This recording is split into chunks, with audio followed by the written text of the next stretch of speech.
I love that sound.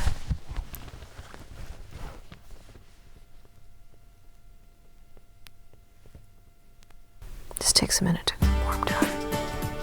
There's a bit of a gap there, isn't there? In the old vinyls. Whenever I listen to this, it's always very interesting. This was a long time ago, obviously. The record is, I think, 23 years old now. And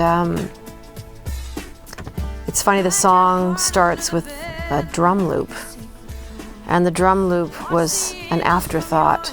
It was actually an acoustic track. It was just the piano riff and me playing acoustic guitar and I think some percussion stuff.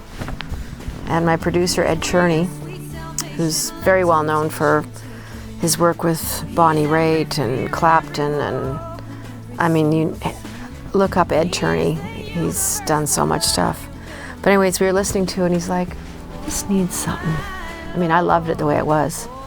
And then we just dropped in an electronic loop, which, you know, in 1995, or 1994 was probably considered kind of wacky. But to this day, I'm actually not too sure what the song means. I think it's about martyring yourself for love.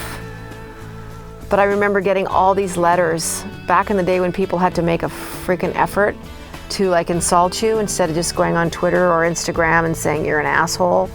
Back in the day, they had to like get a stamp and an envelope and find a pen and a piece of paper, and they had to send it to you to insult you. So it was a lot of effort. Those were the good old days. But I got so many people, especially kind of in the Bible Belt through the United States, that told me I wasn't Jesus. And because there's a line in the chorus that I am ashes, I am Jesus, I am precious. Could I be your girl? And like I said, I don't completely know what I meant, but it was like martyring yourself for love and sacrificing yourself for love and kind of giving up your own personality to love somebody else. I mean, when you think about falling in love with someone, it's kind of ridiculous.